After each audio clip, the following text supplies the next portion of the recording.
The third problem that universities have had to deal with is in attempting to identify both leaders and issues. They have had, therefore, to talk to a whole variety of identifiable students by some means that they have come to identify them. And they have found that at a point where they thought that there had been an agreement, they come around to the implementation of what they believed was an agreement, and they find that there's another group that is actually overtaken and is now the one that is in action. If you go to WITS, you UCT again and again and again. And outside mediators were brought in at WITS. I'm a member of council of WITS.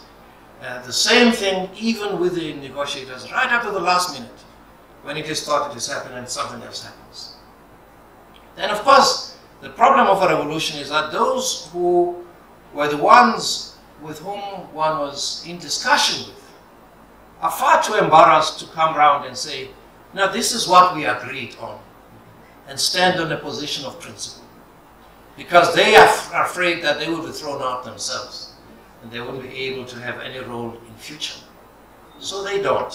So they step back and allow new organic leadership to actually take place.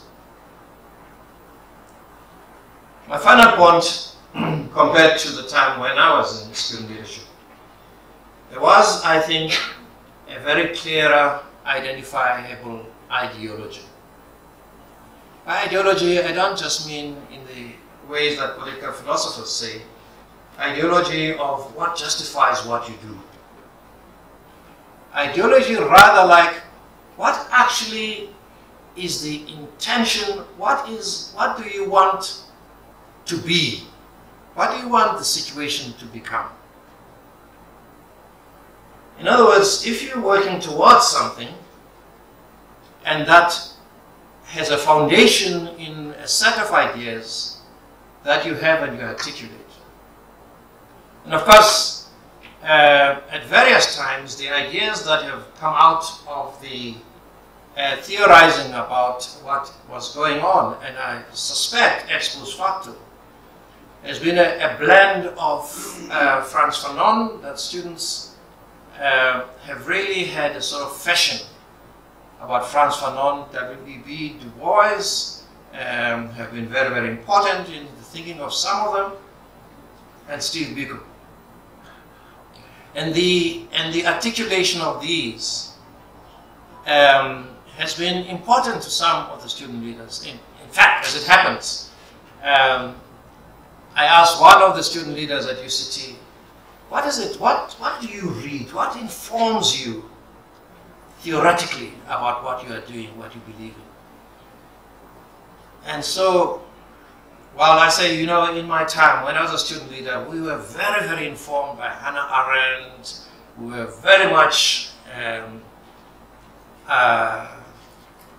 charged up with what was happening in the New Left movement during our time. And so I say, but what is it? What informs you?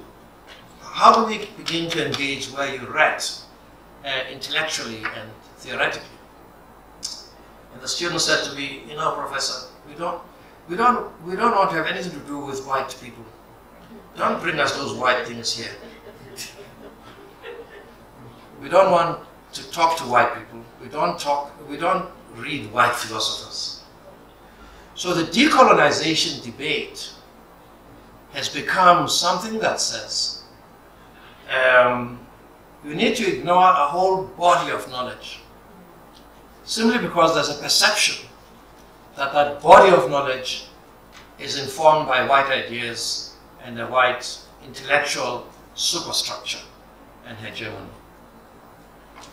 And to some of them, whereas we understood and we were reading all the work, all the left work that was there at the time, but now, beyond Fanon, Du Bois, Steve Biko, there's no forum of interrogating what they are doing with what others are doing. The result, of course, is in large measure, if I may say so, a misreading of those theories, of all three of them, by the way. Now this is a problem. The way, therefore, in which the struggle is articulated, certainly in the first instance around #RhodsMustFall, has been about the issue of the pain and anger of blackness and the suffocation from whiteness. Actually, very, very important theories lie behind that. And it is, in fact, this alienating and suffocating idea that the institution and the reality that people actually feel in the intellectual environment in which they are involved is actually informed and enforced by whiteness and white ideas. The presumption behind that, from me at least, is, which I don't believe to be true, by the way, the presumption is that those ideas are presented as normative and unchanging and unchangeable. Kind of take it or leave it. And I can hardly believe that that is possible in any of the universities that I know in our country. Certainly not at UCT, not at Wits, not at UNISA. So those ideas, if they are presented to be challenged and to be engaged with. And therefore they require of any thinking person to interrogate those ideas as well, from whatever perspective. It could be from a bad perspective, whatever it is. But the students are saying, and this must be taken seriously, the students are saying, these are ideas that for us, or almost meromotu, for us actually bring pain. The very awareness of them is a source of pain for us. And therefore, says Jabulo Ndebele, this idea of pain is not just a subjective condition. It is therefore beginning to be problematic about the agency, about the possibility of each and every one of us being able to change our situation and our objective factors in our environment. So he says that, and also actually from Frantz Fanon, we need to be careful about the idea of pain so that we do not reduce it to the point where it paralyzes action to correct what is wrong.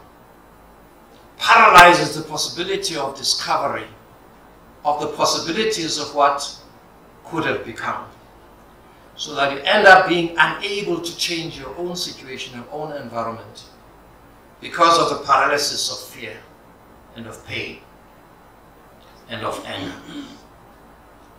So one has to balance the objective reality and really subjective reality of pain and anger, but also the fact that pain and anger can never be the end in themselves. They must lead you to something. The second point about it, for me, is the idea that blackness itself is a negative, is to play to the idea that blackness by itself is a negative. The idea that being black in the world is a problem. And therefore, if you go along with this in this particular way, you will, I think, be unable to recognize that blackness itself is a possibility for transforming the reality that we are in. And it is not the blackness that's the problem, okay? It's not being black that's the problem. What is the problem is the circumstances that must be changed. So they do, I think, in my critical mind, go much against what I believed in for my life in black consciousness.